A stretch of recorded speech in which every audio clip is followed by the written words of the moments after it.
આને કહેવાય રચના. શું કહેવાય? રચના. આ થઈ ગઈ. 2 પાય પર ઓમેગા શું છે? T1. તો આ T1 અને ભાગ્યા 4 છે ને, કાંઈ નથી એકડો હોય કે નહીં? બીજું શું કરવાનું? બીજું કરવાનું શું મને કયો? હાલો હવે સમજાવવા માટે બીજું કયો અક્ષર આપો?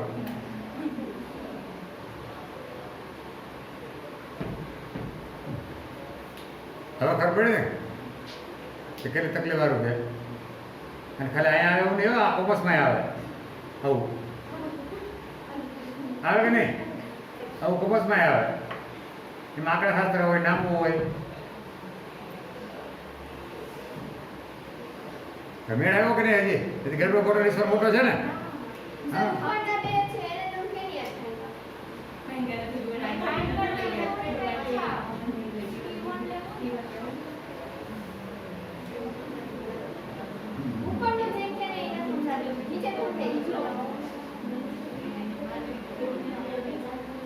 અને બીજી મેથડ દ્વારા મેળ કરીએ, બરાબર? અને પદ્ધતિ બદલાવીએ થોડી. ને તમને એવું લાગે છે સમજાતું નથી પણ તો ખર ને સવાલ એટલો રાખી થાય તો બહુ થાય છે.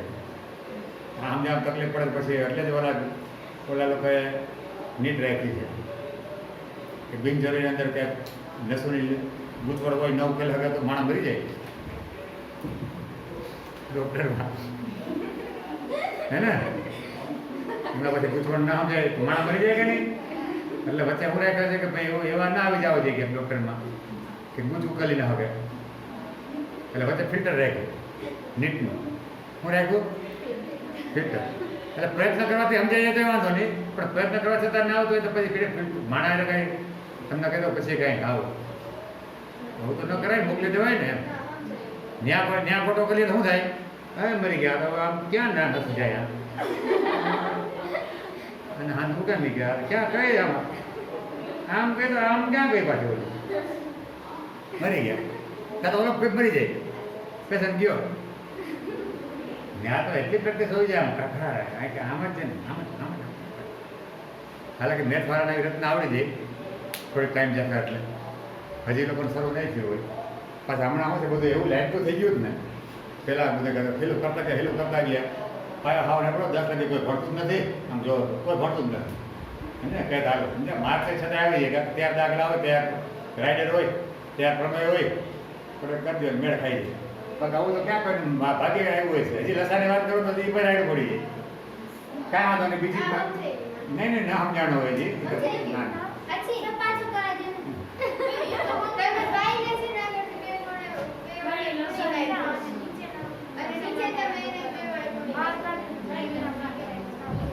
મારે બીજી મેથડ મારે લેવું છે. આને મારે બનાવવું છે. આ ટૂંક આજે છે ને થેન્ક યુ T3 છે ને મારે રિસર્ચ કરવા પડે આને કેમ મગજ પડે. મારા T3 છે એટલે કે પાય કોણ 2 ઓમેગા છે હે ને. ધારો કે એને કેટલા વડે ગુણી? ધારો કે એને x વડે ગુણીએ. કેટલા વડે? ધારો કે x વડે હું ગુણું હે ને તો જવાબ મારે જોઈએ કેટલો? રેડી? ધારો કે માને એટલા વડે ગુણું મારે જવાબ આવવો જોઈએ. સાચી વાત કે નહીં? હું તો વાંધો નથી. આને મારે આમાં ફેરવો તો આ મારે કેટલા વડે ગુણવા જોઈએ તો આવે હે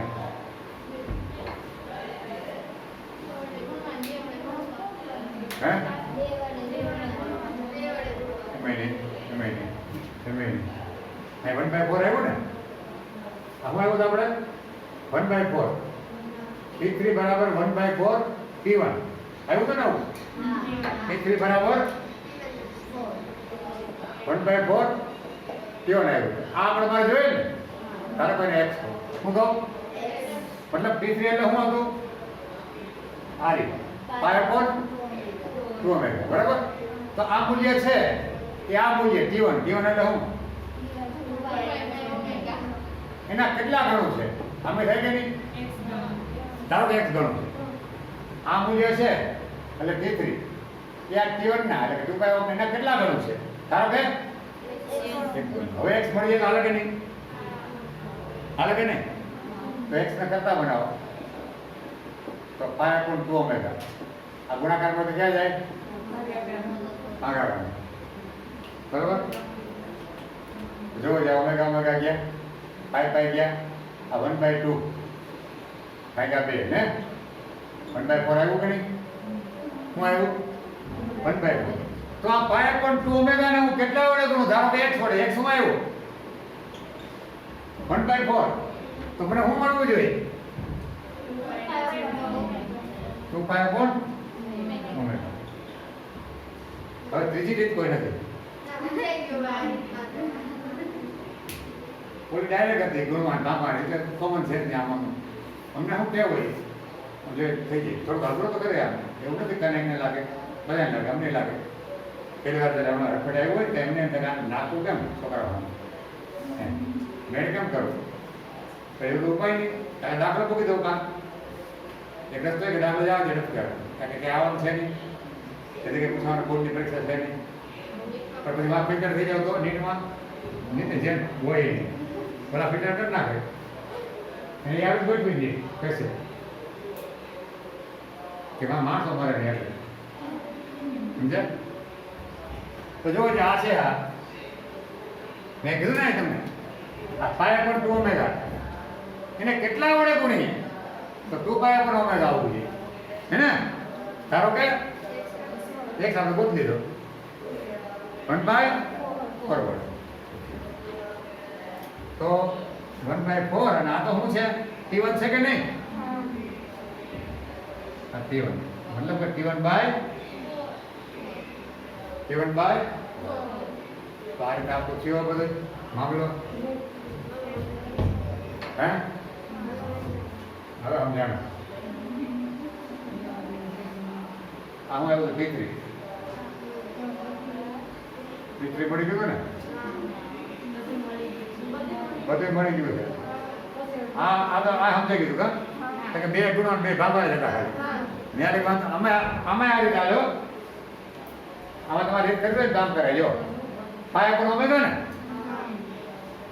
આ પાઈ અપોન ઓમેગા એને કેટલા વડે ગુણીએ ધારો કે x વડે તો મારે શું આવવું જોઈએ 2 પાઈ અપોન ઓમેગા x ના કરતા બનાવો આ પાઈ અપોન ઓમેગા ભાગ્યા આ નીચે લઈ જાઓ જો ઓમેગા ઓમેગા ગયા પાઈ ગયા શું આવ્યું? હા તો પાઈ અપોન ઓમેગા ને 1/2 વડે ગુણો ને તો જવાબ શું આવે? આ 1/2 વડે ગુણો તો આ ગુણાકારમાં શું આવે? 2 પાઈ અપોન ઓમેગા. ખ્યાલ આવ્યો? પાઈ અપોન ઓમેગા 1/2 વડે ગુણો જો આવ્યું કે નહીં એ રીતે આ ડાયરેક્ટ કરી નાખ વાંધો ના આવ્યો 2 ગુણ્યા 2 વડે ભાગી માં થોડું વધારે થતું એટલે થોડું આગળ જવું પડે એડવાન્સ ચાલો કોક સમજાવ્યો તો કેમ સમજે તો ખ્યાલ આવે હે ને? તો આપણે જો આવું મળ્યું આ જો બરાબર T1 શું મળ્યું? હા એટલે T1 જ કયો ને ઓકે T2 શું મળ્યું? T3 શું મળ્યું? હવે આ કરેલા ત્રણેયનો લસા આ ત્રણેયનો લસા લેવાનો થાય શું થાય લસા? આ T1 T2 T3 લસા શું થાય? એક વાર T1 આ અડધી વાર T1 અને આ ચોથા ભાગનો T1 લસા શું થાય? નથી ખબર લસાનો બહુ કાચા છે કારણ કે ધોરણ 4, 5, 6 થી શરૂ થઈ જાય છે હે ને? કોઈ ભણતું નથી ભણે કોઈ? હા કેટલા આવે? બોલો બોલો જો 24 શીખીએ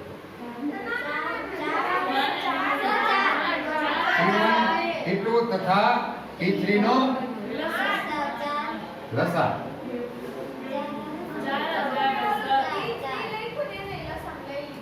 ના આ તો ખાલી નામ છે આનો લસા કાઢવાનો ને એક 1/2 1/4 આ લખી લો ને પેલા મારે કોઈ કામ બહુ કરવું છે.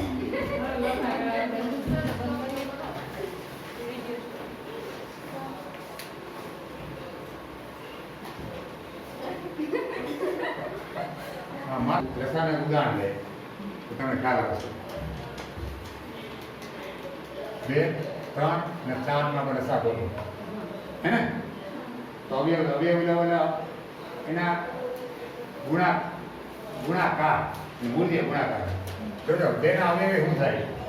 2 નો પાડો 2 કો 2 દુ 2 3 2 ચોક 2 પંચા 2 6 2 7 પહેલા કરે ને આજે છે ને આ અવયવી છે બેન, આ બેન અવયવી છે અને અવયવી કહેવાય. 3 ના અવયવી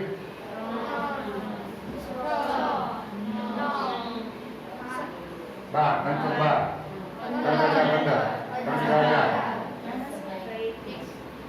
4 ના અવયવી 4 કે 4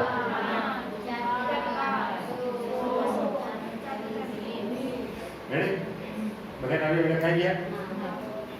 બધામાં હોય અને નામ નાનો લઘુત્તમ.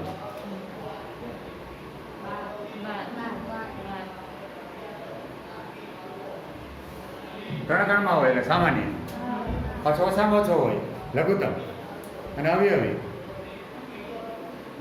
તો કેટલા આવ્યો લસા? આવ્યો 12. આનો 12 આવ્યો ને, ઉદાહરણ આપ્યું ને તમને. આ જ રીતે આપણે હવે આપણે જે લેવાનું છે એવું છે ને, T1 એ તો ત્રણેયમાં છે. પહેલું લે 1 T1 એટલે 1, બીજું અડધું T1 1/2, ત્રીજું આનો લસા લેવો ને આપણે. કેમ આપણે રીત આજે અવયવી લેવા ને, તો પાડો થાય ને.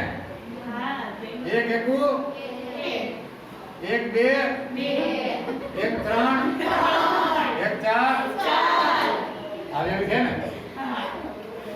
1/2 એકુ 1/2 2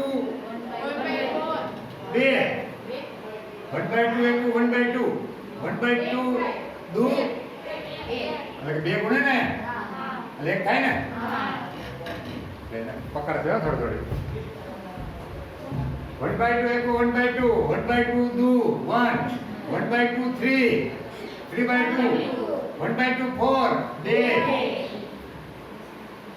અને જેમ કર્યું મેં 1/2 ને પેલા 1 વાર હોય ને, પછી 2 વાર 1/2 નો 3 વાર 1/2 નો 4 વાર ગુણાકાર કર્યો ને ઓની જેમ હે ને. તો 1/4 ને ગુણો 1/4 એકુ 1/4 દુ 1/4 તેરી 1/4 ચોકુ 1/4 પંચા થાય ને. 1/4 6/4 3/2. જો જ્યાં તળમાં હોય અને નાનું હોય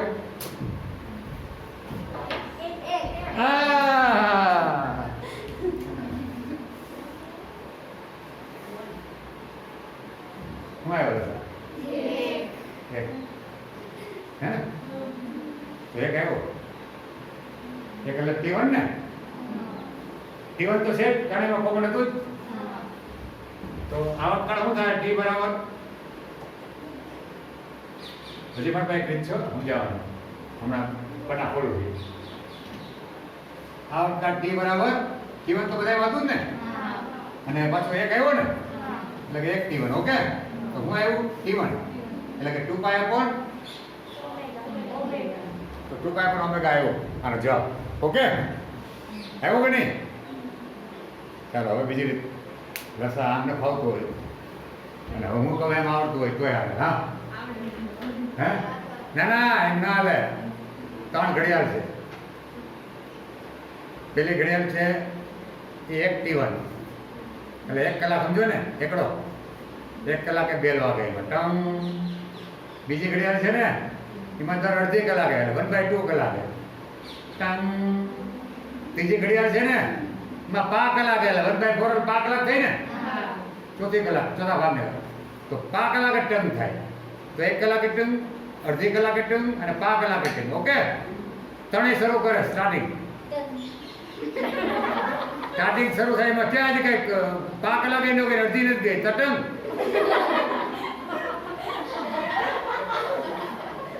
હવે શરૂ થઈ ગયો ટાઈમ, તો પેલો વારો કરો તો ટંગ થવાનો. 5 કલાક વાળો ને, તો 5 કલાક આ ત્રીજી કલાક 5 કલાક વાળી પેલી 5 કલાક જાય ને ટર્નિંગ થાય. કે આની પા ગઈ, એમાં ટર્નિંગ નહીં થાય. હજી 5 કલાક ગઈ તો આ પા ગઈ, પાછી પા ગઈ તો પાછું બીજી વાર અમે ટર્નિંગ થાય. આની અડધી કલાક ગઈ, એમાં ટર્નિંગ થયું. આની અડધી કલાક, હજી કલાકે થાય ને ટર્નિંગ. હજી 5 કલાક ગઈ તો આ તો પા વાળો આવે તો અમે પાછું ટર્નિંગ થાય. આમાં ટર્નિંગ નહીં થાય, કારણ કે અડધી કલાકે એક ટર્ન થઈ ગયું, પછી 15 મિનિટ ના થાય. બરાબર? આમાં પોણી કલાકે ટીંગ નહીં થાય. હજી 5 કલાક ગઈ તો આ પૂરી કલાક થઈ ગઈ. તો 1 કલાક પછી ત્રણેયમાં ટર્ન થાય. તો રસ્તા શું આવ્યો? 1 કલાકે ત્રણેયમાં હારે બેલ વાગે. આવા પ્રશ્નો છે ને બેંકની પરીક્ષામાં, LICની પરીક્ષામાં, બીજી કોઈ પણ એક્ઝામોમાં પૂછાતા હોય છે.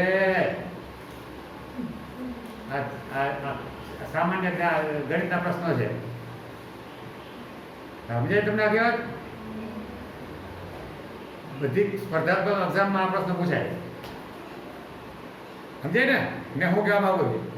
લસા શું છે એ વસ્તુ. ત્રણેયમાં એક હારે ટ્રેનિંગ થાય ને તો ક્યાં સમય થાય? 1 કલાકે ત્રણેય ઘડિયાળ હારે વાગે. દર 1 કલાકે ત્રણે હારે વાગે. બાકી વાગે ખરી પણ આવે પાછળ. પણ 1 કલાક પહેલી કલાકે ત્રણે હારે વાગે, પછી બીજી કલાકે પણ ત્રણે હારે વાગે, ત્રીજી કલાકે ત્રણે હારે વાગે. પણ એમાં ઓછામાં ઓછું કઈ થાય? 1 કલાક. તો એ લઘુત્તમ સામાન્ય અવયવી ગયો. રેડી? હવે મારી પાસે ઉપાય છે. આ ફાઇનલ થઈ ગયો. ચાલો રાખો. બીજા 2 કલાક જે બાકી છે ને, ટાઈમ શું થયો? થઈ ગયો? મારા પાસે થઈ ગયું. મારા પાસે એક તો આપો ને એટલું આપો. ટાઈમ એવો પાછો, મુદ્દો એવો પાછો